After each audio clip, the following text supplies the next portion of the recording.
I remember getting on the phone with him like, is this happening right now? This song is like gonna blow up. And they were like, you didn't contribute to the success of the song, straight up. So it was just like, whoa. What would drive somebody who seemingly had such a close relationship with you to suddenly become so greedy? Music is the dirtiest business.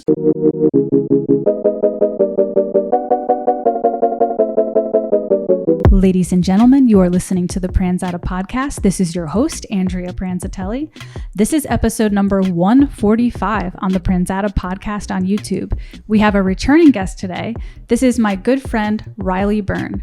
Riley Byrne is a musician from the New Jersey area, and he's here today to tell his story about protecting your work as an artist. Now, before he shares his story, we're actually going to begin with a musical number that we prepared together. We're going to be doing a cover of Feelin' Good, famously sung by Nina Simone. Hope you guys enjoy. Birds flying high, you know how I feel. Sun in the sky, you know how I feel. Breeze drifting on by, you know how I feel. It's a new dawn, it's a new day, it's a new life for me. And I'm feeling good.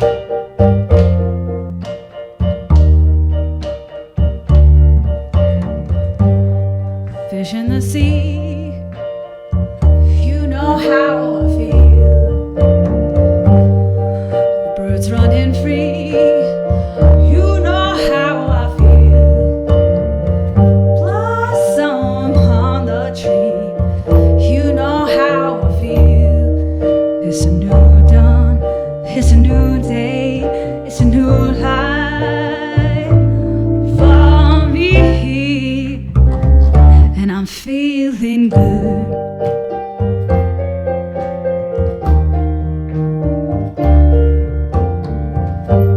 Stars when you shine, you know how I feel. Scent in the pine, you know how I feel. Freedom is mine, you know how I feel. What an old world, it's a new world. What a new life for me.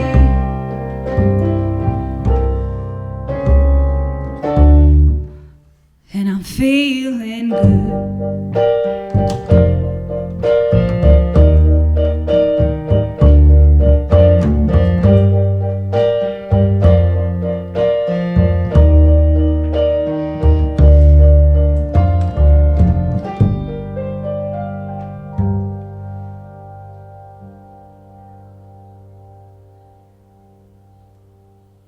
I'm really curious to hear about your story because I know we touched about this a little bit on the last episode. So why don't you take this away and share your story? Yeah, we kind of touched on it the last time we talked, and I wanted to, I guess, clear the air about what that was really about.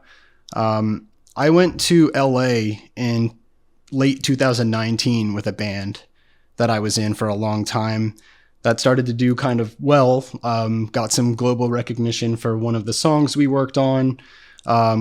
We made a music video. A kid from Netflix was in our music video. So that video did really well. The song got a bunch of streams and we started to get like music industry attention, recognition. Yeah. So we went out to LA to work with a producer.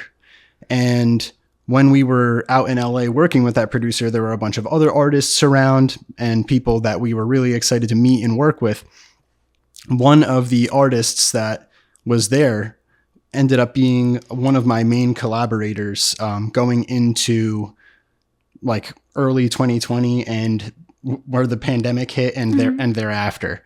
Because during the pandemic, I and a lot of my other musical partners had to kind of pivot and figure out how are we going to still collaborate, still work together when we're all like locked in our houses. So they were actually from another country, and they were even more locked down there than they were in the US. So kind of reached out like, hey, like loved working with you in LA. Now we're kind of locked down. Do you want to work together more? We, between, I guess, early 2020 and 2022, worked on countless songs for his project.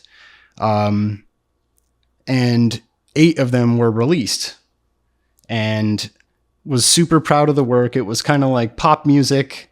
Really, always kind of loved pop music being from the generation that we grew up in. I feel like it was a lot of like the most popular stuff on the radio was like NSYNC, Backstreet Boys. Like, I could name so many good pop artists from that era, like late 90s, early 2000s, but really always had an affinity for pop. And when I got to LA and got to like cut my teeth, like actually making pop songs in the studio, his song, the first song I worked on with him for his project, was one of my like favorite I had ever worked on.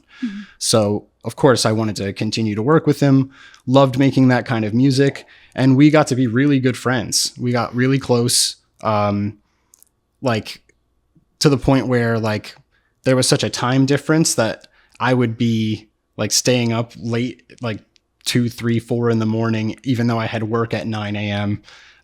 Just to like do sessions with him and make music. Just to clarify, so I understand, the audience understands, you were living in LA at the time? So I was only in LA for a couple months in like late 2019. Okay. I came back to New Jersey. Okay. And then the pandemic hit. Okay. So everything was virtual at that point. But we had met in person in Los Angeles.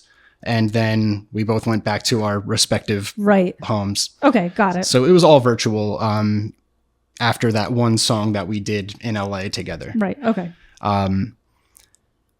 So like I said, we made a bunch of music for his project. 8 songs were released. The relationship that we had and the sort of working business relationship that we had was, I'm going to get a percentage that is appropriate based on what I contributed to the song. I'll get a percentage of the work and the streaming revenue, since that's like the main income for the songs. He wasn't a super big artist at the time, so it was just kind of like, this is fine. We're good friends. I trust you. My mistake that I had made in retrospect was there was nothing put in writing, right? So I had this understanding and this precedent based on the works that we had done together, which would later go on to help me, but I'll get more specific about what actually went down there. So we worked on this song in late 2022. That ended up becoming like almost like his break, the artist, because he was making promotional videos like for the upcoming release of that song. Yeah. And he literally gained like 100,000 followers overnight. I guess blew up on like TikTok, YouTube, Facebook, Instagram. And I remember getting on the phone with him like, is this happening right now? Like, this song is like gonna blow up. Like, this is awesome. How'd you do that? Like, and because we had that kind of relationship, where we talked a lot and we worked together a lot. And I didn't really think much of this song. I actually kind of thought it was like a corny kind of bubblegum. It's funny. A lot of artists that I listen to, I always hear them say that they hate their popular song. Like, I think Radiohead I don't remember if it was Creep that they hate. I don't know if it's Radiohead that hates their song Creep, or if I'm making that up, but I know that's like a really common thing. A lot of artists are like, I can't believe that's the one that got popular. Yeah. So much so that they don't even want to play it. Yeah. Right. They're like, everyone comes to their concert to hear them play like their like pinnacle like song, their biggest hit, and they don't want to play it. They're like, no, we played it 1,000 times, we're done. But yeah, this is certainly that guy's song. It ended up being like the most played, most popular of his songs by far and away. Right. But at the time we were like, this is like a big deal just because the release date was coming up. These promotional videos were huge, like millions of views in a very short period of time. So these conversations were like very much like of like gratitude and like this is awesome. Like this song, this thing that we did together is now becoming, you know, something that people are like excited about, the song. And I think around that time, I don't know if it was like, you know, I can't speak to them and what was going on in their head or their feelings, but if I was to speculate, I think there was possibly like business managers in his ear saying like, hey, like you did this, like this is you being a good promoter on TikTok, and like these other people didn't make the video, you made the video. So like make sure when you're divvying up the percentages, like you remember like you did this. It wasn't your collaborators who did this. So the last conversation that I had with him was really disheartening, to say the least. It was like I was trying to get in touch with him about, because we still hadn't worked out what my percentage was going to be for the song. The release date was coming up, and I kind of got shoved off like, you need to talk to my manager, which was really unlike him. Like we were very close, and to me, it sounds like his manager was in his ear then, saying, when people talk to you, just don't say anything. Yeah, send him to me. Like I'll do it. Like kind of like, you know. It almost what you're saying almost reminds me. I love watching those videos of interrogators trying to get the murderer to confess that they murdered, and then usually when the murderer knows they're in trouble, they just say, I got to talk to my lawyer. Like that's usually, it reminds me of that. Yeah. And you see them even say, because I love interrogation videos. Yeah. You see them even say like, yeah, I'm willing to talk to you. I just would like to have my attorney present, like right away, like first thing, like I was always wondering that why doesn't every murderer just say that from the beginning? Because it makes them look suspicious. Even if you're innocent, like you shouldn't like let them take you down the road, right? Yeah. Like if you have the right to have an attorney present, if you have the right to remain silent, like why don't you use those rights? Like you see people just immediately start talking. Yeah. But anyhow, that it reminded me of that, what your ex-colleague said. But anyways, go on. So I kind of got shoved off like, you need to talk to my manager. And the last conversation I had with him was like, hey, like I've reached out to your manager. He left me on red. We're really far apart because I think I had asked for 10% initially, which I got 30% on some of these other songs. Okay. Like some of these other songs I did with him, like I had helped write lyrics. I wrote maybe the chord progression, where if I contribute a lot, I'm going to get a lot. This song in particular, I wrote the lead guitar and the guitar solo, which is like a prominent part of the song. Yeah.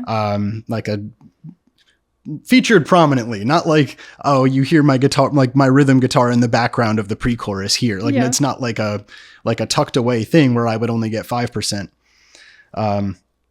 So I thought 10% was fair. Given that, you know, we all knew it was going to be a big song. He had done a bunch of work marketing the song, and you know, I felt like I didn't write the song, but I did write what has been featured prominently in the song. This is Hollywood.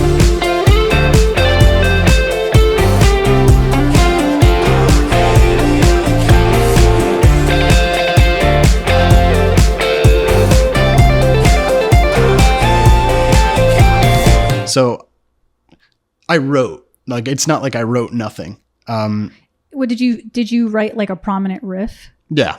Oh, hey, yeah. Those things are sometimes those things really make or break the song. So if your riff, if a riff that you wrote is something that people remember, 10% is being generous of you. Like to say, I only want 10%. That's not unfair.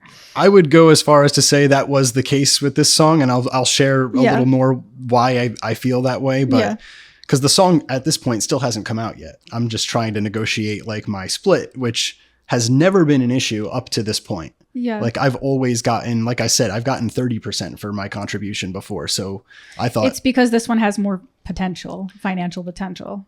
and That's what it is. and because I think there was some business conversations going on in the background with his management, probably record labels, things like that. Like, hey, this song is going to be like massive. Like, don't be like helping out your collaborators. You need to help yourself now. Like almost like or in other words, help the managers is what that is. Sure. Like there was certainly some kind of turning point there where I was on the outs. Like I wasn't, they weren't going to recognize me for my work anymore. It started to feel that way. Mm-hmm. And so that conversation didn't go well because I was like, hey, like I did reach out to your manager, left me on red. We're really far apart. Mm-hmm. I'm only asking for 10%.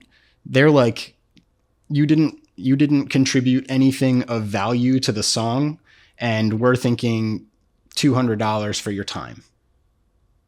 So I was like, no, we're really far apart. I'm like, go on to say why 10% is more than fair. Left me on red. So now I'm talking to you, and I'm like, I feel like you told me I need to talk to your manager, and I tried, and now I'm talking to you. So like respectfully, like I'm only asking for 10. He freaked out on me and was like, look, like you need to talk to my manager. I'm not going to talk about business with you. Like this is like, you need to talk to my manager. 10% is so much. Like I'm not having this conversation with you. You need to talk to my, like, just really leveled me. Like you're done. I'm done. This is done. And, that was the last time I ever spoke to him.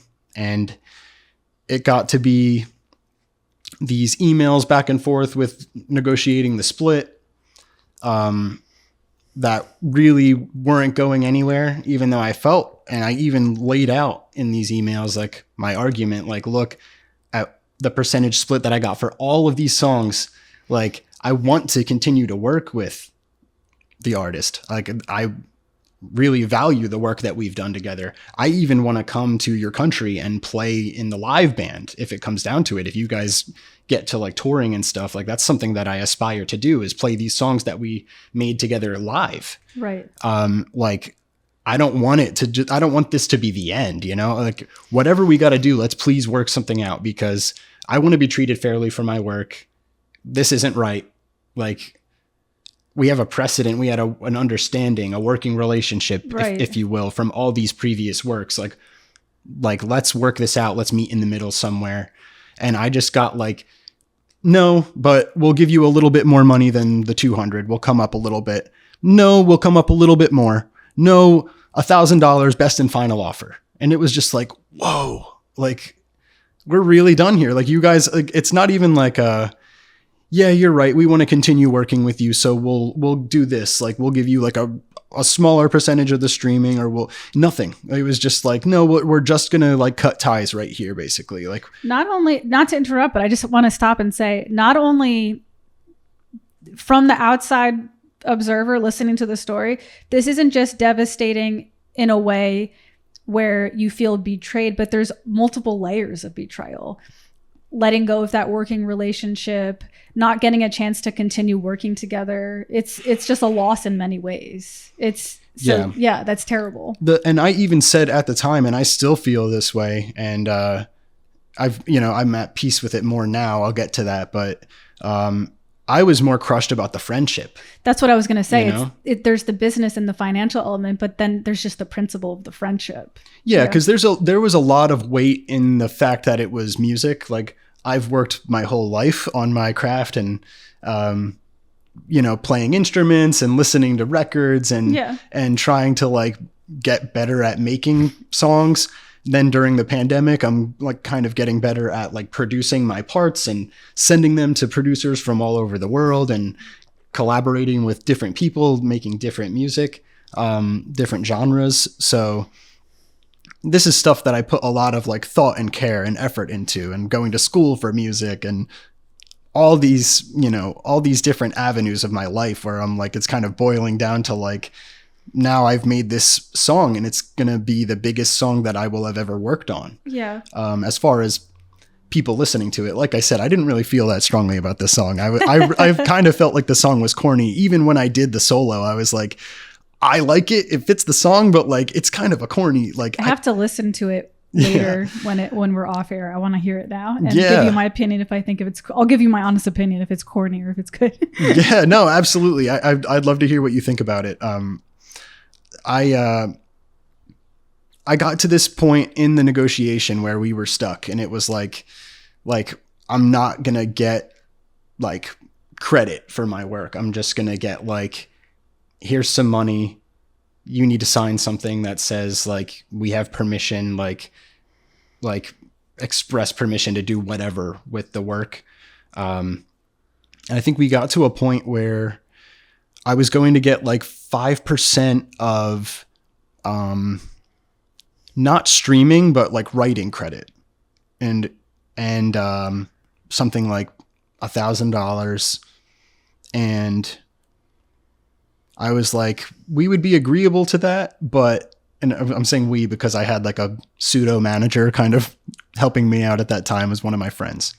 But it's like, we would be agreeable to that, but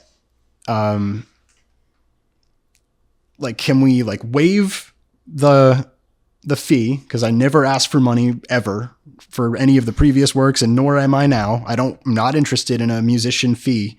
And just do like a smaller percentage of the streaming because I want to be protected in case the song blows up. And it looks like that's what's happening here. Yeah. So I'd rather be attached to the success of the song. And they were like, you didn't contribute to the success of the song, like straight up. So it was just like, whoa, like we're not getting anywhere. So they, we got to a point where I was like, kind of like suckered into, okay, like, well, I want to be part of the song. I don't want them to just like take me off the song and record some other guitar player on it. So I'm going to agree to as much as I can get, even though at the time it didn't include streaming. And they're going to send me an agreement, and I'm not going to agree to anything now because I need to see what this agreement looks like first. Right. And I'm going to hire a lawyer to look at it. And I get this agreement on the day that the song already came out. The song's out with my work on it. And I didn't sign anything. I never signed an agreement saying like, yes, you have the right to use my like clearance to use my work. So I hire a lawyer. They look at this agreement. They were like, I wouldn't advise anyone to sign an agreement like this ever. Right. Especially considering the amount that you contributed to the song. Right. So we're going to send a demand letter. They had no right to put your work out without your authorization. They're mischaracterizing your work. They are undermining your work directly. And to add insult to injury, this is now adding on to what I've already kind of laid out what happened. They put out a video. And this is like a series of videos, but this one was the most damaging to me, where they're standing on the sidewalk. It's like a skit for like TikTok, but people thought it was real. So they're standing on the sidewalk, and it's the artist, and he's like, best guitar solo wins $50. Best guitar solo wins $50. You know how to play guitar? And random passerbys, this is not really random passerbys, or people that were like, you know, hired to be in the video, probably people that he knows, coming up and like doing like their best attempt at playing a guitar solo on this song. I'm quite impressed. You don't sound very impressed. And this girl comes up and plays a guitar solo on the song, but it's my guitar solo. Yeah. So how would you say your skill is on a scale of 1 to 10? Maybe like a 3. Standing in line for Mrs. Hollywood.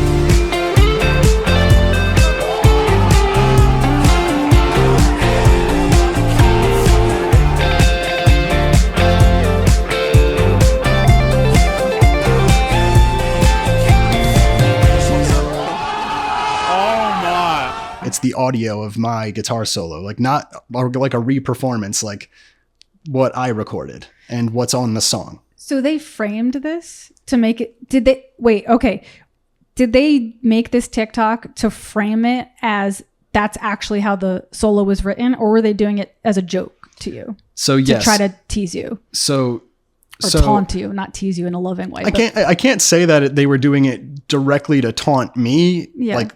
I can't say that it had to do with me per se, but deliberately in the comments, they passed off that it was her on the song. Okay. And that her solo is on the song. Go to Spotify and check, and you'll hear this solo. So legally they did that. Oh my God. This is so they, and to use my lawyer's, and he's a more professional opinion than I am. He tells me all the time, like, I've seen this story before, this is what happened. They passed off my work as a third party's work. Oh my God. So deliberately in the comments, like, people are like, hey, like, is this did her solo make it onto the song? Oh my God. Like, yup, definitely. Like the artist or whoever's running their socials is like technology. They did some fuckery with technology. Basically, they used that's fucked up. They used the audio of the actual song. Yeah, she mimed that she was playing the solo in the song, which is me. Oh my God! And millions of people bought it. Like, this video went super viral. Like 50 million on TikTok, YouTube Shorts. Like 10 million on Instagram. He still continues to republish it because this video like changed his life. And, so going back to the stuff that the manager was saying to me, how I didn't contribute any value to the song. I didn't contribute anything to the marketing, and therefore I should get a smaller percentage. It's like kind of hard to say that now, because this video is kind of what drove a lot of audience attention to stream the song now on Their Spotify. Own plan kind of fucked them over, because they tried their plan to do that, to try to pass it off as third party work. It kind of made it worse for themselves, because now it drew more attention to the solo and gave you more of a reason to ask for even more than 10% now. Right. And people are straight up in the comments of these. And I can't help but read the comments, because of like, I feel like I went through like trauma when all this was going on. Yeah. But I'm reading the comments and people are like, this girl's solo made the song so much better. There you go. So now there's your evidence. Like, don't really like the song, but I love the solo. Oh my God, this is such a great story. This girl on the sidewalk, like you should give her credit for her work. Like, that's karma. That motherfucker, that's karma right there. Like, there's the evidence. Why did they were dumb to even release that TikTok video. I mean, I guess the comments didn't come till afterwards though. And I'll defend them a little bit. Only the hypothetical scenario where it would have been okay is if they were just forthright about like, hey, like, this is a skit to promote the video, or sorry, to promote the song. Like, Riley is the guitarist in the solo. I thought they were doing it to taunt you, which would have been terrible in itself. But what they did was way worse. Yeah. Right. And like, that's kind of what I'm hung up on. It's not so much that they like taunted me or that the video was deliberately to undermine me. I think, if anything, the negotiation that went on with regard to my credit and my compensation, whatever, that was directly to undermine me, because they straight up told me like, you didn't contribute anything valuable to the song. Like, and that you can't even say that anymore now. Mm-hmm. But, I would say this video, it's kind of like, don't let the truth get in the way of a good story. You ever heard that saying before? No, but it makes sense. It's like how, like, I guess journalists will like write something that's more sensationalized. It's not necessarily true to get attention, to get people to click on the headline. This would have been a cool story. This random girl on the sidewalk comes up, best guitar solo wins $50, and they get like discovered that way. Yeah. This girl's actually like a successful like musician and producer, songwriter in her own right, even before this video happened. Yeah. I think the video gave her a boost for sure. But like, I have no qualms with her, other than, she continued to say like, oh, like, I played that solo on that song in her own, TikToks, like kind of passing it off. Right. But it kind of drove me to feel like reluctant to collaborate with people. Right. It kind of put me in a weird position. Like, hey, like I've been like sending parts to people and trying to like make songs with them. And now like there's really nothing stopping people from just kind of like putting a song out and going like, oh, well, you didn't really do anything. Like I wrote the song, you know? So I'm lucky I got the lawyer that I got when I got them, because certain things were kind of coming to a head, particularly with this song. And basically my lawyer, I'll sum up this story a little bit. My lawyer sent a demand letter basically saying like, you know, you had no right to use his work in the song. You passed off his work as somebody else's work. Were they, not to interrupt, were you ever able to prove that was fake, the TikTok video? I mean, yeah, it's, I think for like a musician, like maybe someone like yourself, like you could probably tell. Yeah. But I'm telling you, like millions of people were duped. Like people all around the world think that this person played the guitar parts that I played on that song. Yeah. So I guess like it's for like the layman, it's like, yeah, like she totally like wrote that guitar solo. She's great. But for like the musician, it's like, oh, like it's obvious. Good marketing. Okay. You know, so I guess it's who's watching it. Yeah. Right. But as far as like proving it, yeah, like my lawyer negotiated with like their team. I ended up getting credit on the song,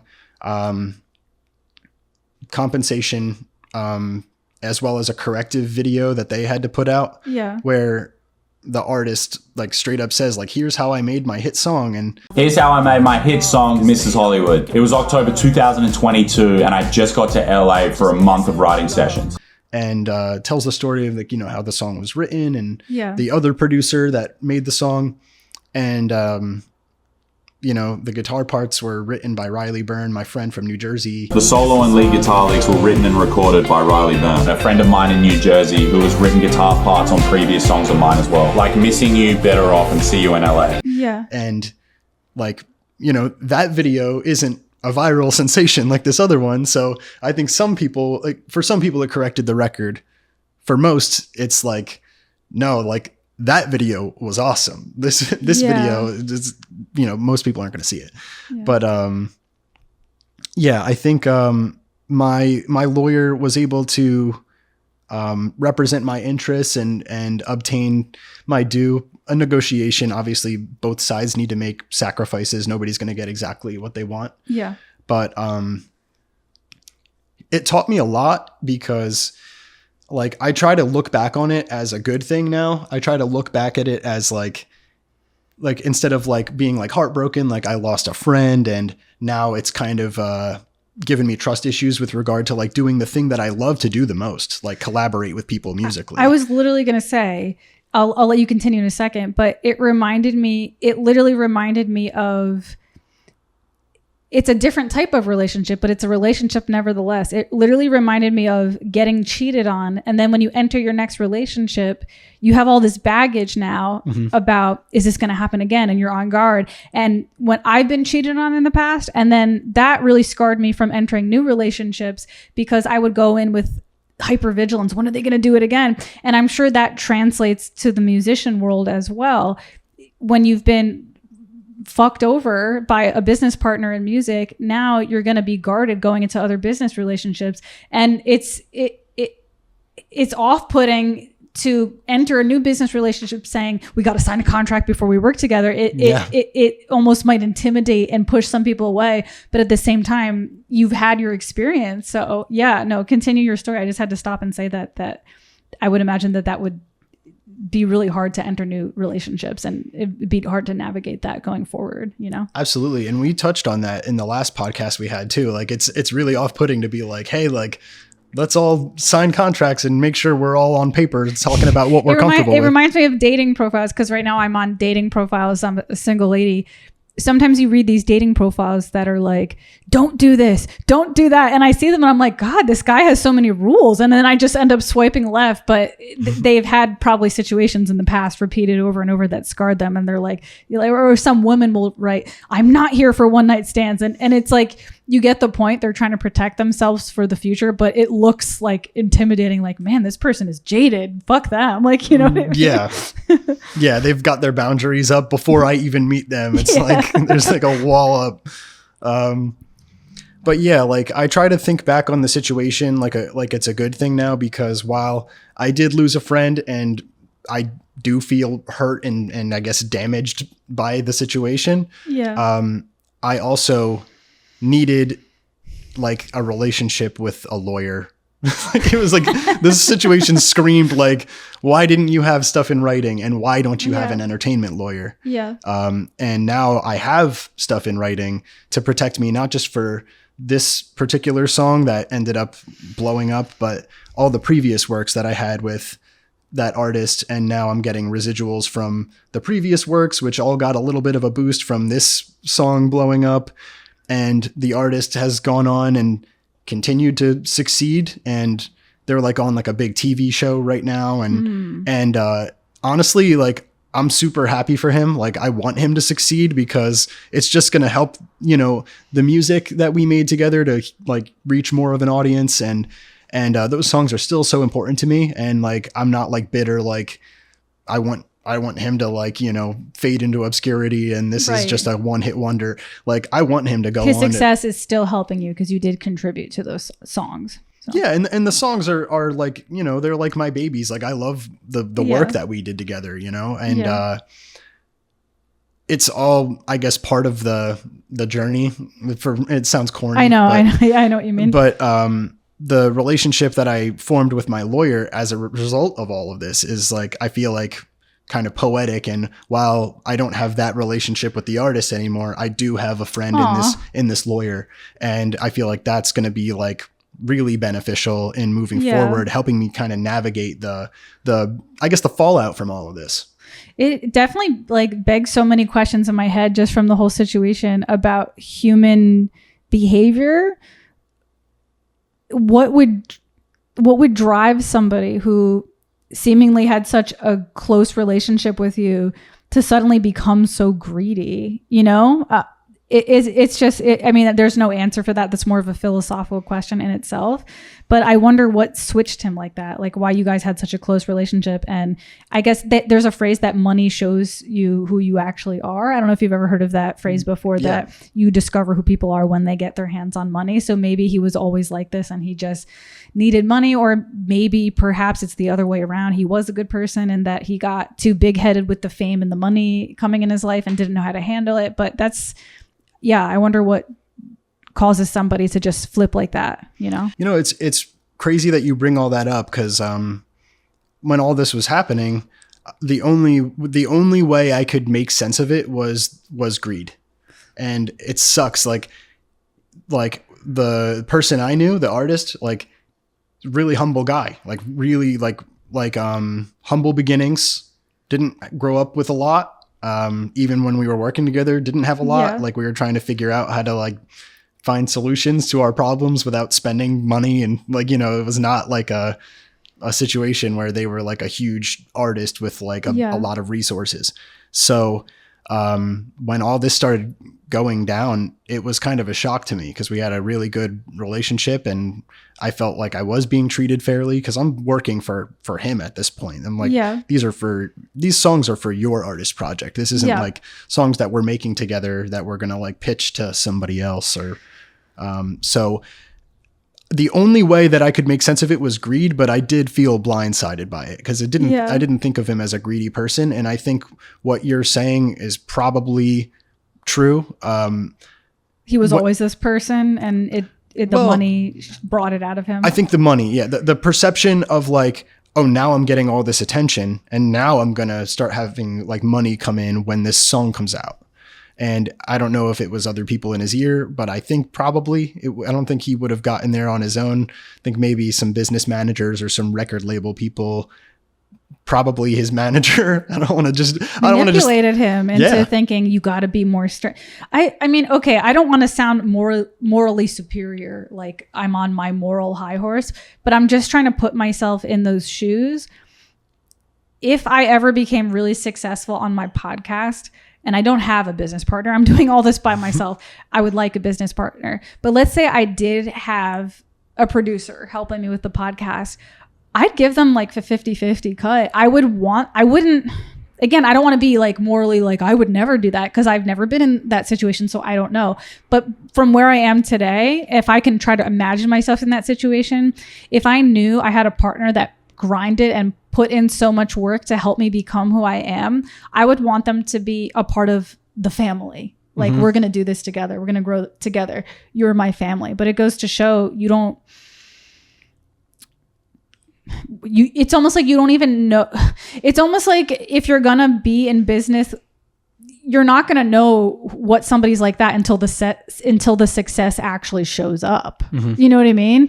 It's almost like if you want to start a business relationship with somebody, you do need those contracts because you don't know what they're going to behave like when the circumstances are different.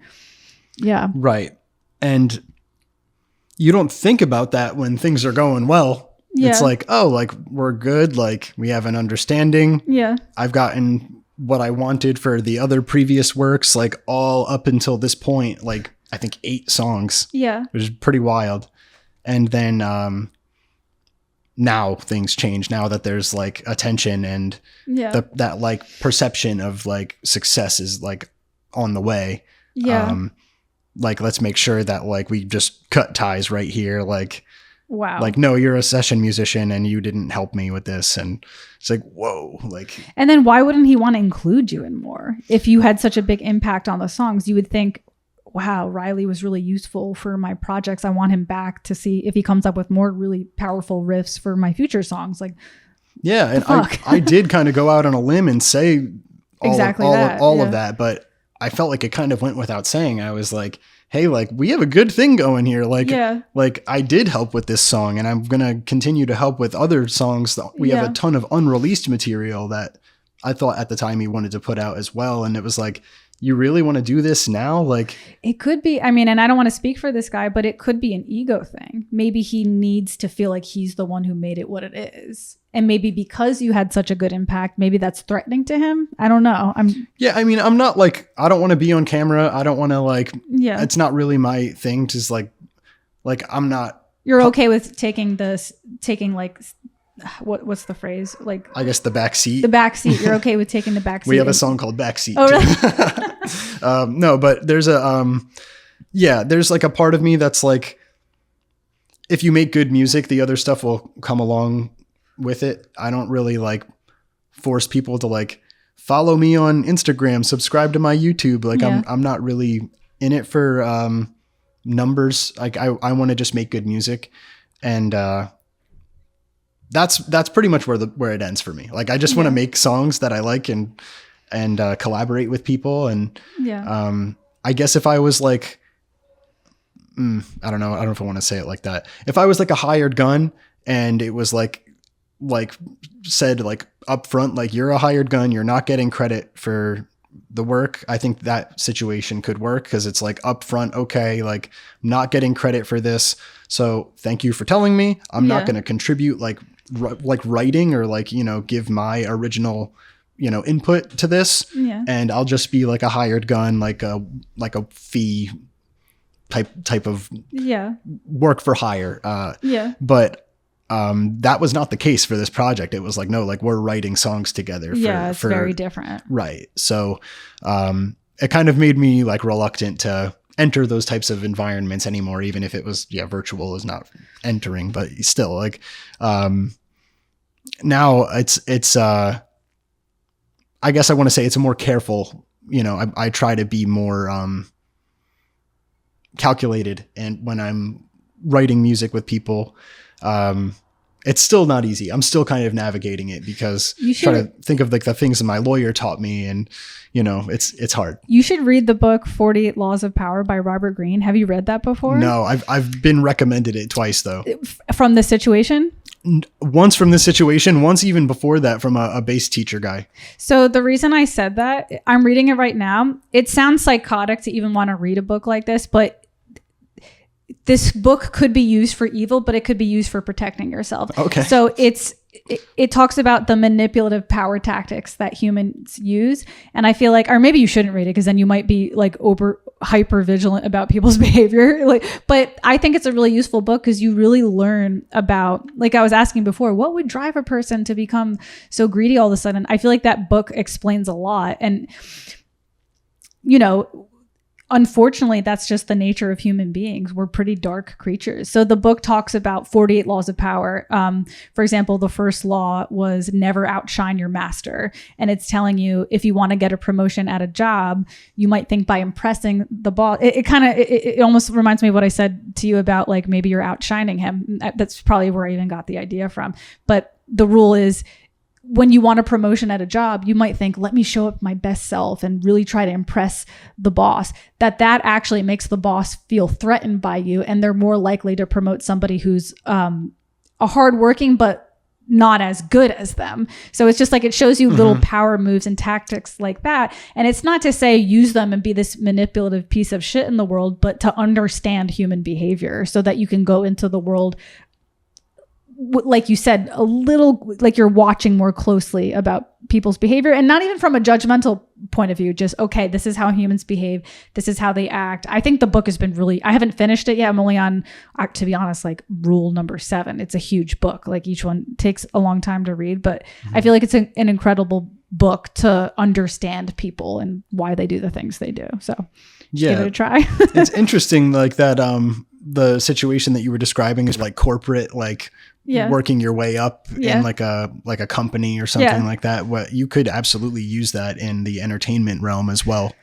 The book is what's so good about the book too is he uses examples from history, real examples from history. And I think that's really powerful way to explain the rules, because it goes to show that these things happen today. Like the situation you're in, it happened today, but it's been happening for centuries. Greed it's old. And I'm really bad with the names, so I can't give the names, but he gave a story about someone who worked for a king that wanted a promotion. And he had this lavish party to try to impress the king. He threw a birthday party for the king in honor of the king. Or it might not have been a birthday party. It just might have just been a party for the king, just in his honor.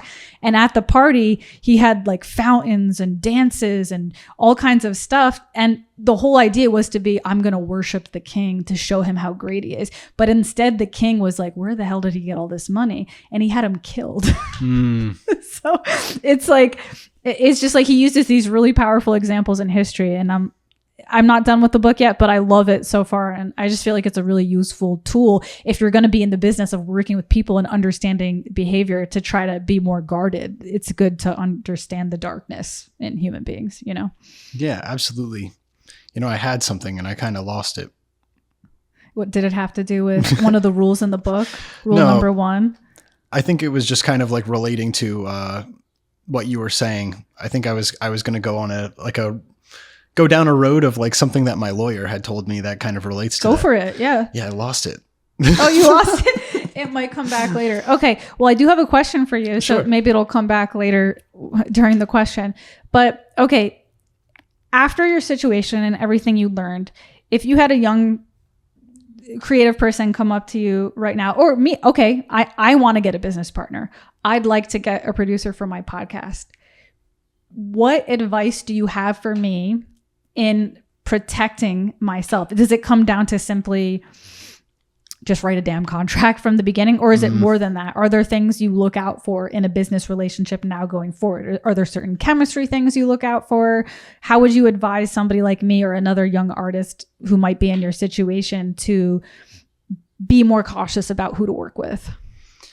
Yeah, it's tough because I think something I said in your last podcast that I was on with you, it's like Taylor Swift said to the young musicians out there, like, get a good lawyer.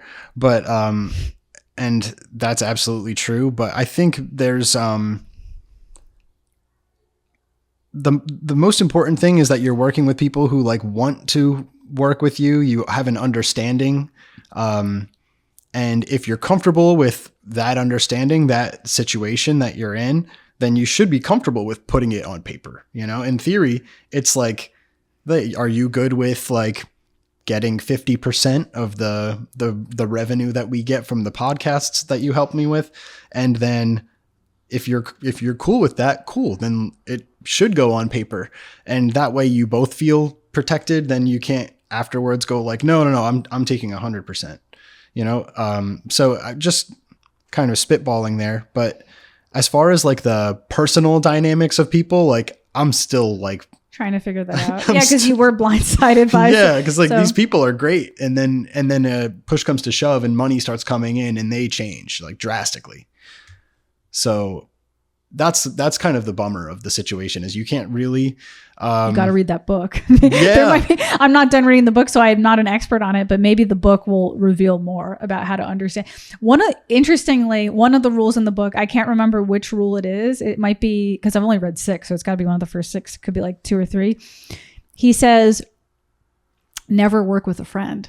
He says, never work with a friend. He said, work with an enemy. Weirdly enough, he said that you're better off working with an enemy than with a friend because enemies have something to prove to you. So they're going to be constantly trying to be their best self around you, but a friend will turn on you. Right. And that's what happened to you. It just came back to me, the thing I was trying to remember before. I knew it would. So it wasn't my lawyer. It was a different lawyer when I was like calling about another legal matter, which I will get into, maybe I won't. Yeah. But he told me he's represented like A-list celebrities that we've heard of. He's represented video game designers for video games that we've heard of. He's represented like, the tops of every like, facet of entertainment. Yeah. And he's like, and I'm in a multi-million-dollar trial right now. It has to do with like, software. And he told me, but music is the dirtiest business by far and away. He's like even dirtier than adult actors. He's like, it's the worst, the dirtiest. He's like, I've seen people screw over their own family. I've seen people screw over their own best friend. And like, is it because the nature of songs that it's hard to prove on paper who wrote what? Is that what it is? Or is it just the egos in music? I wonder what is it specifically about music that brings that out of people? I'm sure they could speak to it better than I could, but there's one aspect of it I think is it's hard to quantify like what someone's contribution is worth, right? Like if you only have like out of 100, what did you do out of the 100? Yeah. So I think it's subjective. Some people might look at like what I did on that song and say like, oh, like 10%, like that's like really generous. You probably could have gotten like 25 or you could have gotten more. Some people might be like, oh, but you didn't write the lyrics. And you didn't write the vocal melody. So like you didn't really write anything. Like, but lyrics is definitely a big part of it. Like songwriting, like when you think like a song, you look up how to play a song, you get the lyrics and you get the chords above the words. But then now you're limited to lyrics and the chord progression, maybe the melody. And if I write a guitar solo, that means I get nothing. Like that's not fair, Yeah. So I'll share a little story of my songs as well. So now I don't have any legal issues and my songs aren't popular yet, but okay, I'll get there. I co-wrote songs with my ex-boyfriend. You were at my house at the last podcast. You saw the drum set and everything. He was a drummer. And I think you met him actually briefly. He and I had co-wrote songs together.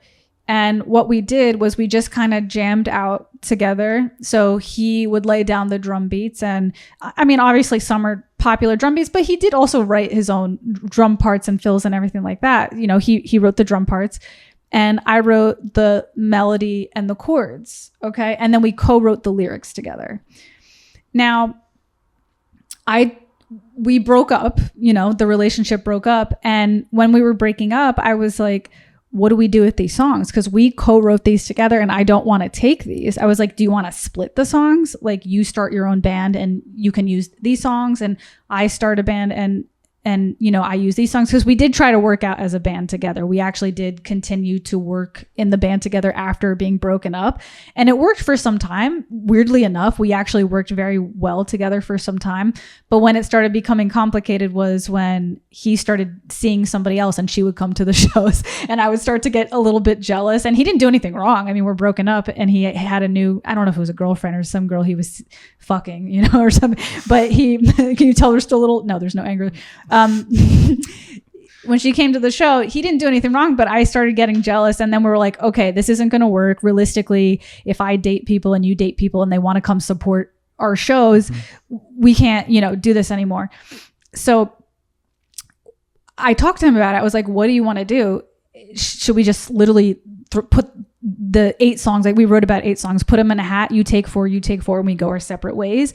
And I told him to think about it. I wanted to be as fair as I possibly could. And I was willing to do that, which would have been devastating because I would basically be losing. There's some of the songs I really loved, but I wanted to be as fair as I could. And he came back to me and he said, look, I don't really plan on starting another band. You can do so much more with these songs than I could. So he was like, why don't you just take all the songs, and if they ever blow up, give me credit for them. Now, we don't have a written contract on it, but I don't know if that were to ever happen, but if I did record them and they did blow up, I would give his name credit. I would definitely give him a really good percentage. I don't know how much, again, it's hard to quantify how much drums and partly the lyrics is, but I'm not going to I'm going to keep my word, even though it's not written in paper. I'm going to give him verbal credit so he can use his name on things, and I'm going to give him money. And it is hard to quantify because it's like, yeah, from one perspective, you could look and say, oh, it's just the drum part, which I don't think that. I'm just saying like somebody else could say that. But I could also say, but our chemistry together is what made the songs. Even if I wrote the melody and the chords myself and part of the lyrics, they wouldn't exist if our chemistry wasn't there to create them. So it's like, on one hand, he is 50-50. Even if it was just drums and a little bit lyrics, like he's still 50-50 because those songs would not exist if we weren't together and our whatever vibes weren't together. I don't know what else to call it, but some spiritual thing, our vibes weren't together creating this music together. So in a way, it's like he does deserve 50% of that for that reason. Yeah. So going back to your story, 10% is, I think you deserve more than 10%, but the fact that you were willing to compromise on 10% and they gave you such a hard time, it's crazy, Yeah, I mean, in retrospect, I hope that they feel like, dang, like we should have just done the 10% and we would have still had the relationship, continue to work together, not have to go down that road of legal battles and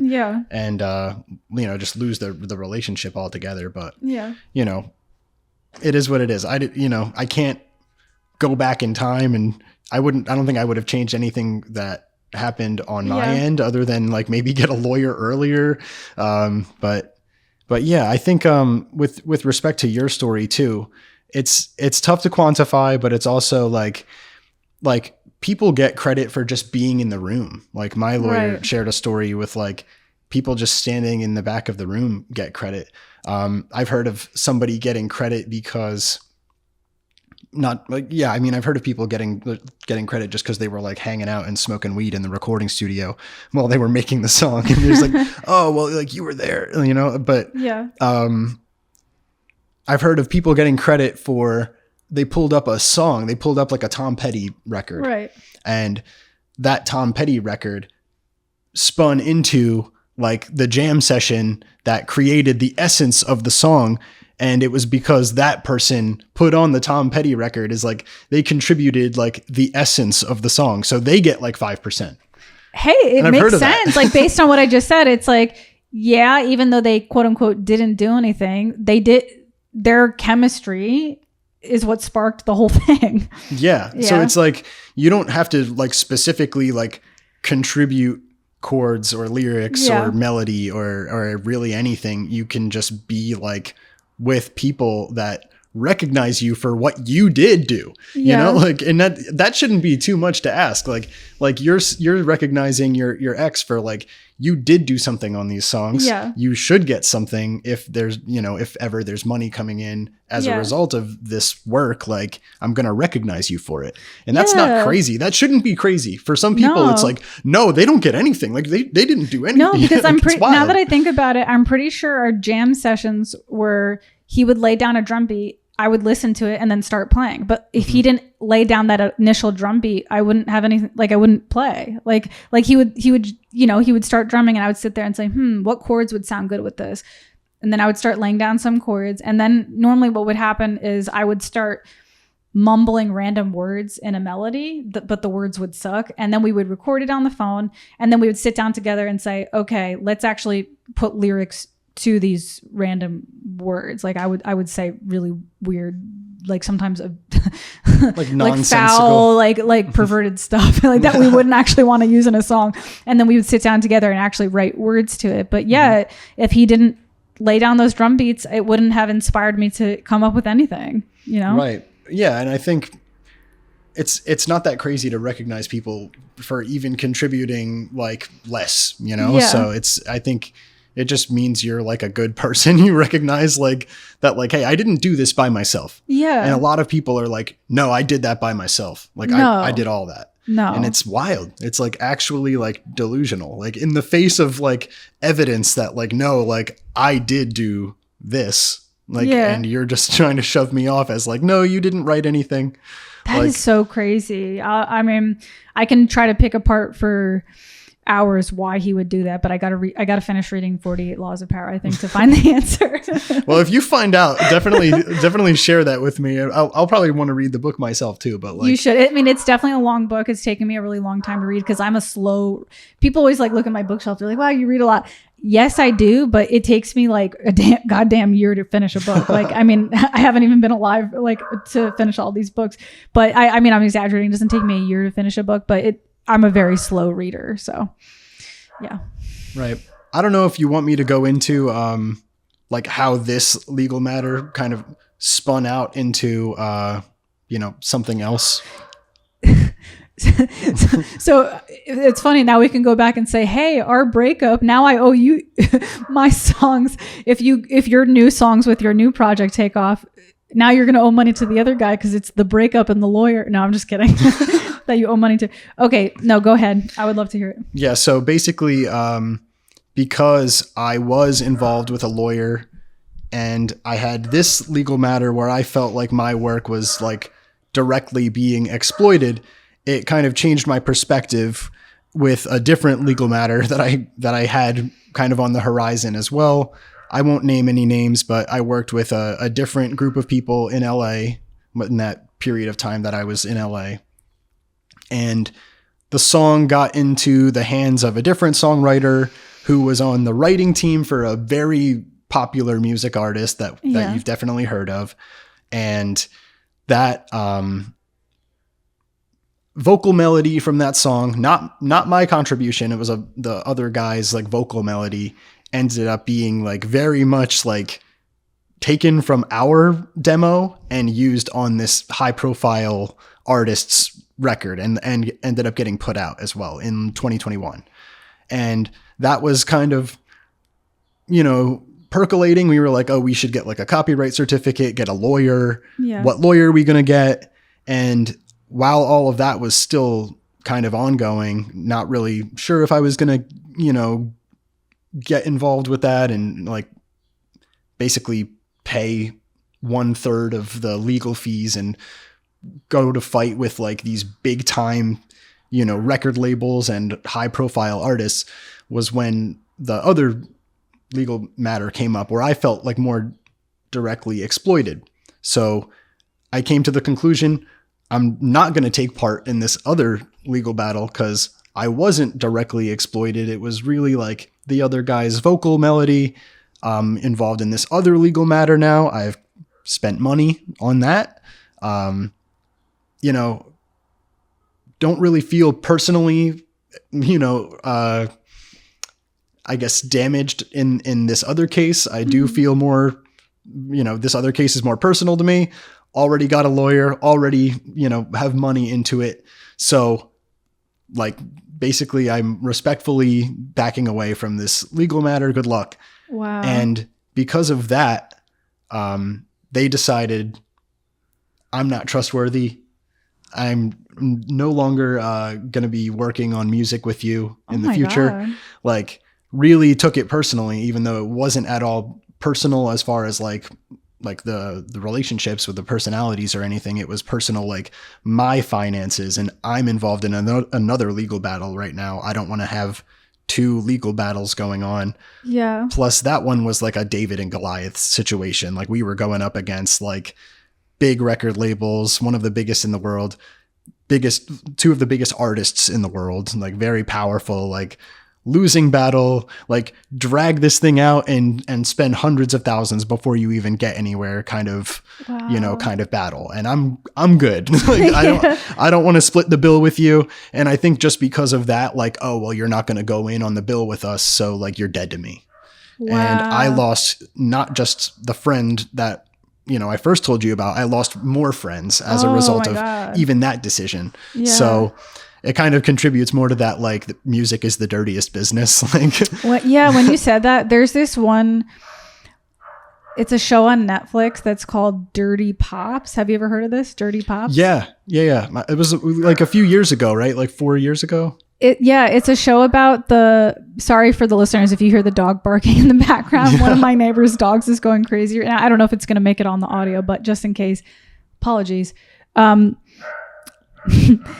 There's a show on Netflix called Dirty Pops, and it's about the manager of NSYNC he didn't just manage NSYNC. He managed a whole bunch of, I think all the boy bands. I think he managed Backstreet Boys, NSYNC. He had this talent, I guess you could say, of rounding talented people together and creating these boy band projects. But you have to see the documentary to know what I'm talking about. But I'm pretty sure he did all kinds of fuckery with them where he signed them into these really unfair situations where he was taking all the money from these, really talented young men. He basically would scout them, put them together, but they would be putting hours and hours into work doing their numbers and their sexy dances and their singing and their choreography. And they would get this like ridiculously small percentage of what they were actually earning. And I think there was all kinds of legal battles where all the bands figured it out and they all got together and sued Dirty Pops. And I think he went to jail. I don't know the exact details of why Dirty Pops went. I don't think his name is actually Dirty Pops, but this is what they called him. No, they called him Pops. Yeah, they all called him Pops. And then the show was called Dirty Pops. But I'm pretty sure he went to jail. I don't know the exact details of why he went to jail. You have to look it up or watch the show. But that came to my memory because you said how music was such a dirty business. And I'm like, yeah, literally Dirty Pops is a show on Netflix. And it's about the dirtiness of the business. And there's so many examples of that. It's not just in music. Like you heard about Dane Cook's brother, like took all of the money that he made in the beginning of his career. And I never heard of that. And then Selena, you know about the Selena story?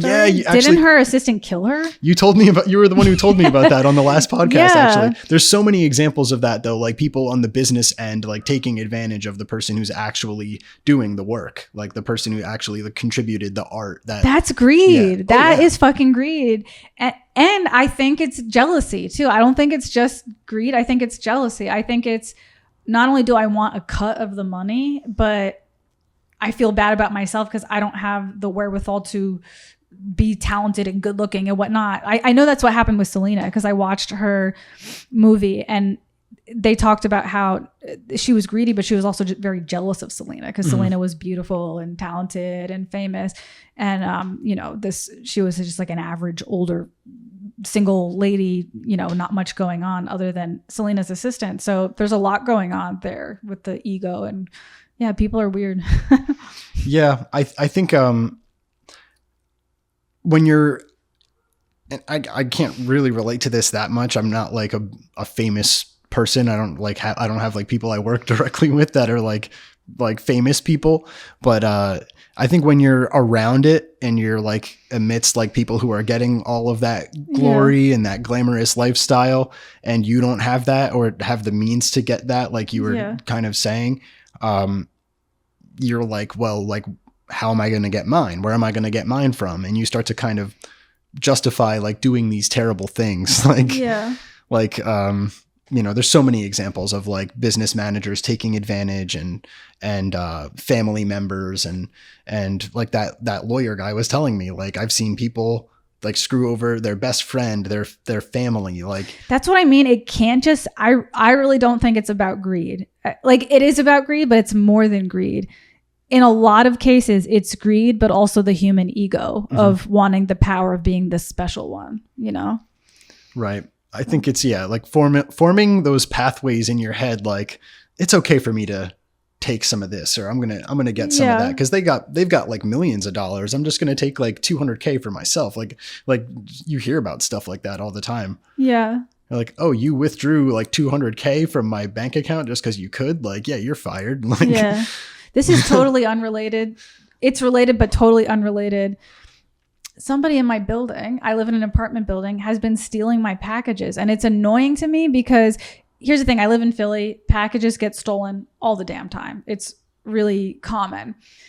But they're being stolen inside the building, and it's happening pretty often. So to me, that points at somebody who probably lives here.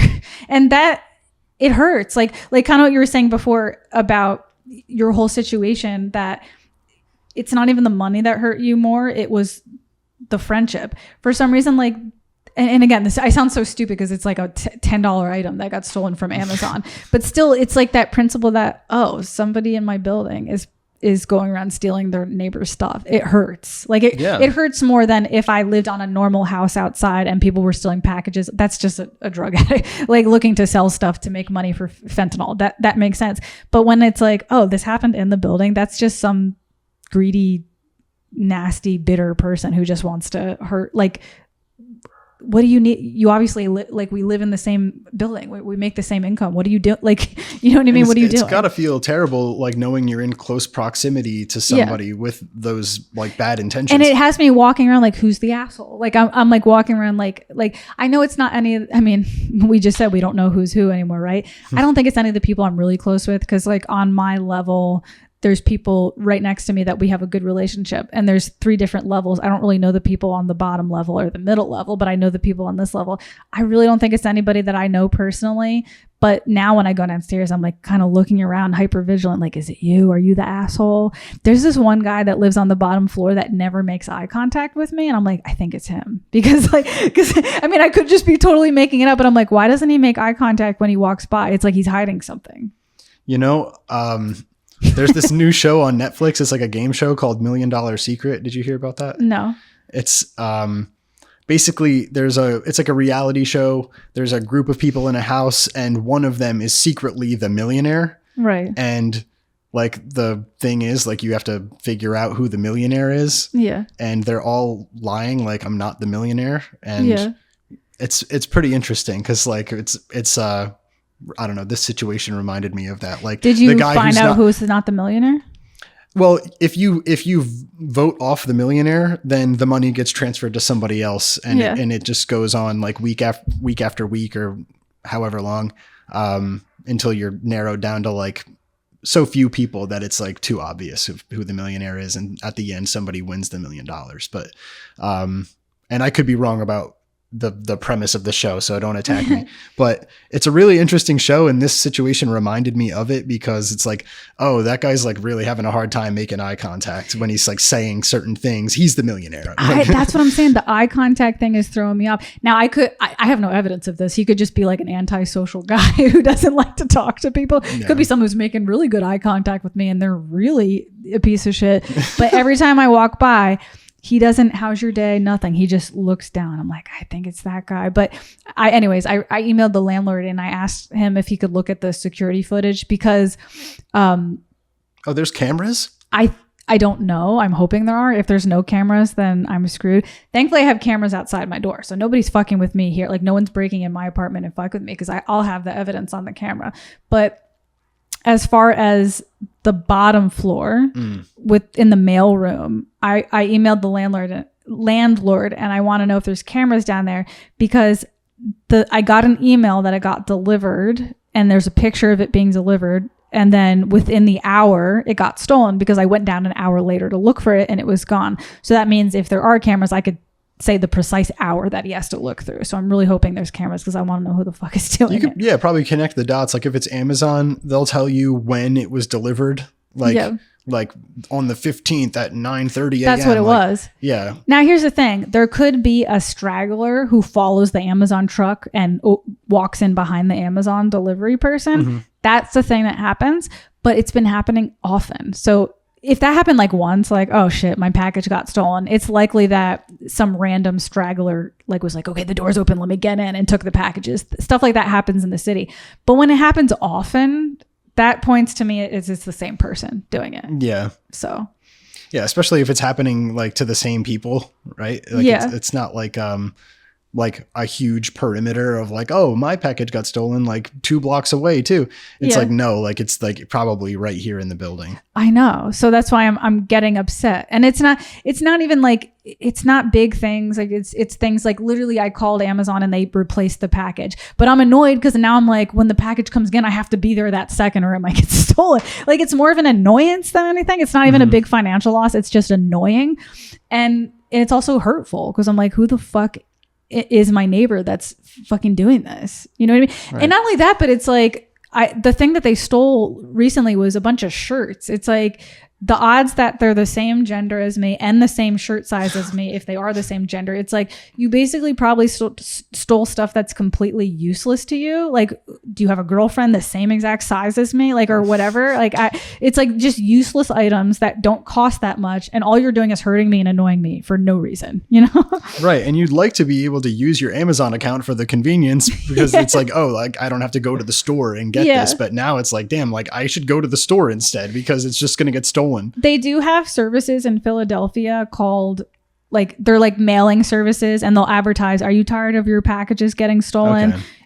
You can get, but that's going to cost money. Like now I'm going to have to, but I guess if that's what it comes down to, I'm going to have to do it. But I'm really hoping that the landlord has some footage. But then that's another thing. It's like, if he does have footage, what is he going to, you can't evict him that quickly. So now am I going to have an enemy who's like in my building that's like, oh, she ratted me out. Now that's another scary thing. Because again, 48 Laws of Power, humans are weird and crazy. You know? I know somebody who lives in Philly, they invested in one of those lock boxes for the mailman to like actually like lock the package inside. Yeah. And it was destroyed. Like not long after he got it, it was like, I think he posted it on social media and was like, people are animals. Like this thing was destroyed. No, Philly. Now here's the thing.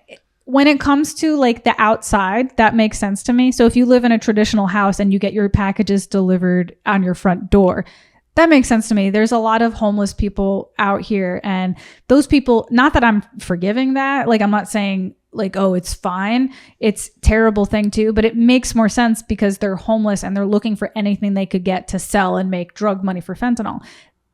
That I get. But when it's like normal everyday people doing it, I'm like, what the fuck are you doing? You know? Just like on your walk to work, like, oh, free stuff. Yeah. That's like, just that hurts. You know? Absolutely. It's just needless. It's like, hey, buy your own. Like, you're really like struggling that badly. And then I don't know. I remember I had a really long day at work and I work from home. I feel like that's like, oh, long day work from home. It was a long day at work. I had a long day. I was really tired. I ordered a dress for Easter because I'm going to an Easter party in Philly. And I was like, oh, I want to get like a feminine, like flowery dress. I don't really have anything like that. And I was like, my day was hard. I was so excited to try on my dress and have it be like a little reward to my end of my workday, and it was stolen. I was like, so sad. Man, like, yeah, you can't get away with anything. Like, so I'm like, I mean, I don't want to generalize. It could be a woman stealing it too, but like probably some like 50-year-old dude. Like, what's he gonna do with this Easter dress? You know, you find somebody's eBay store and it's like all your stuff that you. That's another thing. Like, if I see some girl walking around the building like wearing that dress and like my shirts and stuff, I'd be like, what the fuck, you know? Yeah. Yeah, I've heard of something crazy like that though. Like, you like try to investigate who it is yourself. You find out that they have an eBay business, and it's like, there's all your stuff. There's all my stuff that I was like ordering from Amazon. I've had a lot of stuff stolen in Philly. I had my car stolen.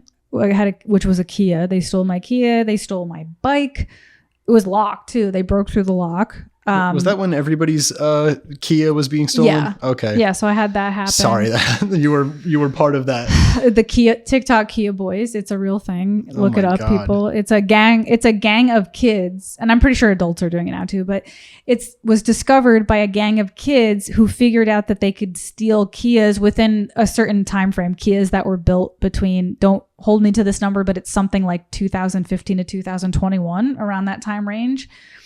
They discovered that you can steal them with a cell phone charger, and that's all it takes, which is a fault of Kias, if anything. Right, because it's like you don't need to like stick the key in and start the car. It's just as long as you have it in the car, then it starts and drives. Cell phone charger. That's wild. Yeah, so mine was stolen, but yeah, I had that. I had the bike stolen. I had my bank account was hacked into by a local merchant because I purchased something in Philadelphia, and then the next day I was getting all these charges on my card from restaurants in this area. So that means it had to be like a local merchant that got my bank, because I can't imagine who else could it have been. I was grabbed at a train station. Like a guy grabbed my ass at a train station. Here in Philly? Yeah. Oh my God. Yeah. I mean, I'm fine. Nothing bad happened, but it was just like, it still scared the shit out of me, because I was like, I kind of just froze. I was like, what's he going to do? And I just froze and let whatever happen. And then he just left. And I was like, oh my God. I was like, can you imagine if it was dark out? Like, it was light out. Like, can you imagine if it was dark out, where that could have gone? It terrified me, you know? No, I can't imagine. Like, and I say like, oh my God, because like, that's traumatic. I can't imagine how that would affect you, you know? When I explain it to guys what it feels like to be a woman walking around, the only way for a man to understand what that would feel like is if he came in contact with a bear on a hike. Because it's like, this thing so much more powerful than you. And it's a kind of like, okay, just be silent. I don't know what this thing's going to do. So when you're around like a creepy guy like that, it's kind of just like, I'm defenseless. I can't even fight right now. I just have to just stay calm and hope for the best. It's like a really terrifying situation. Yeah. And like, I guess the difference being like, you could call the cops on like a predator type guy. Yeah. Predatory animal. It's like, like, I don't know. Is a cop going to help me in this situation? Like, he's going to get eaten too. Yeah. Like if they could shoot it, but yeah, if it's like a park ranger, you're like in the woods or something, and a ranger like comes to the right place at the right time with their whatever. Yeah. I guess that could work. But like, yeah, I don't know. I've heard of like this college kid. I think it was when I was going to college as well. This kid went to some state park in New Jersey, and like called his mom and was like, "Mom, like a bear is stalking me. I think I'm about to die." Like, and like got killed by a bear. And like, I was like, if you had called the cops in that moment, would you have maybe had a fighting chance? Like, did you like? I don't know. Or the cops came on time? Probably not. He might have had an intuition like, this is it. I got to say goodbye to my mom. Yeah, like that's super sad, right? Like that's like even breaks my heart even like telling that story. But like I don't know.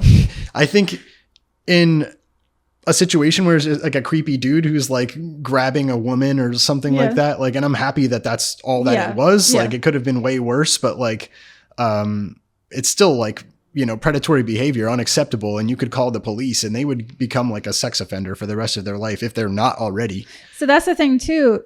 In that moment, you can't really pick up your phone and call the police, because like the guy could just grab the phone from your, like, so you just feel all those things about like, should I call the police? Like, you're just like, I have to survive in this moment. And you don't even think about that. Like when stuff like that happens, it's because that's not the first time something like that happened to me. One time I had an apartment where somebody tried to break in the middle of the night at 3:00 in the morning. It turned out just to be a drunk neighbor who still could have attacked me, because he used to attack his wife and stuff like that. And he could have maybe he could have been so drunk that thought I was his wife and started hitting me. So something still could have happened. But in that moment, I didn't know it was just a drunk neighbor. I thought I was going to get like sexually like raped, or like I thought something really bad was going to happen, because I hear a man trying to break down the door and I'm like, that's it. And I just remember it seems to be, because anytime I'm in those types of situations, my response seems to be freeze, which I don't like. I'm like ashamed of myself. I'm like, why don't I do anything more? But my immediate response is play dead, like for some reason. But I remember when that started happening, I just froze and I was like, oh my God, like I might, like kind of like the thing with the bear. I'm thinking in my head, like, this could be it. I might die. And I remember feeling like I was going to faint, like this like rush of adrenaline came through my body where I kind of started blacking out. And then all of a sudden I came back to life and I was like, okay, call the cops. It took like a couple seconds to get together to call the cops because he was still doing it. But in that moment that he was breaking down the door, I was like, he's going to break down the door and I'm going to die. But he didn't. I called the cops and it turned out just to be a drunk neighbor, but it still scared the shit out of me because I didn't know it was a drunk neighbor. You know? You don't know what's on the other end of that door. Yeah. Oh my God. And he was aggressively trying to break in. That's why I thought it was something really bad. I was like, holy shit, this person's going to kill me because they terrifying. were like, aggressively trying to. Was there sorry, I thought this was my apartment? Like, was there ever like an explanation? I've reported him. I mean, that was an old apartment, not this one. I've reported him and apparently other neighbors had issues. He actually did walk in on a male neighbor and started beating him and wrestling him. So he was that's what I mean. Like, oh my God. Yeah, he was a neighbor, but he was a violent person. So he could have come in and thought I was his wife and tried to have sex with me, or like something could have happened, you know. Probably got charged with being violent against that other person too, right? Yeah. I think what happened was he broke in the other person's, not broke in, the other person didn't have their door locked. So I guess, you know, but he was drunk. He would do it when he was drunk. He was drunk, went in the neighbor's house. The neighbor said, get the fuck out of my house. And he was like, you want to fight? And they started fighting each other. Yeah. He was a problem. I caught him like peeing on the lawn, which I guess isn't a terrible thing, but his like pants were completely, he didn't even like do it discreetly. His like whole ass and dick was completely out. And he's just like, it's like the middle of the day, kids are like walking by and he's just like exposed. And I'm just like, I had to report him for that. He was just an alcoholic. Okay. He was just an alcoholic. So I know the type. I know the type. You just like, oh, okay, it was them. Like, yeah. But it still scared the shit out of me. And it still showed me who I am in moments of emergencies. Because like in an emergency, that's what I would do. I freeze and I don't like it, but it is what I do. Yeah, I know someone who, I think they were on the subway in New York City and the guy tried to like rip his bag off of him. And he had like an iPad in there. He said something valuable in his bag. And he like turned towards the guy and he immediately thought like to attack his knees for some reason, like immediately like just like give him human instinct, just a kick to the knees. Like if I can immobilize him, I'll get out of this situation, or just like hurt him bad enough to where he's like, ow, my knee. And he's like, that was the beginning and the end. Like I kicked him right in the knee to like kind of like hyperextend his knee. Yeah. And that was it. Wow. Just like immobilized him. Like, yeah, maybe I should. I mean, I've already thought about taking a fighting class and I tried and I wasn't good at it, but like almost like you're like trying to kick a door down for lack of a better term, just like kick right through the knee, like the wrong way, you know? Oh, yeah. That would hurt so bad. That made me hurt just thinking about it. Yeah, right. But like, apparently that's how you end those situations quickly. Huh. Very good. There's the eyeballs. I don't really like that because it's pretty gruesome, but like you gouge their eyeballs. Yeah, that'll end it too. I mean, I have mace and I have something called a birdie. It's a little alarm that you pull when you're in an emergency. The idea is that it's supposed to scare the predator away because they hear an alarm. They think cops are coming. There's no cops coming. It's supposed to just scare them. But I've heard stories of it working. Like I heard a story of a girl, she got attacked in a bathroom stall and she pulled her birdie and the guy ran away. So.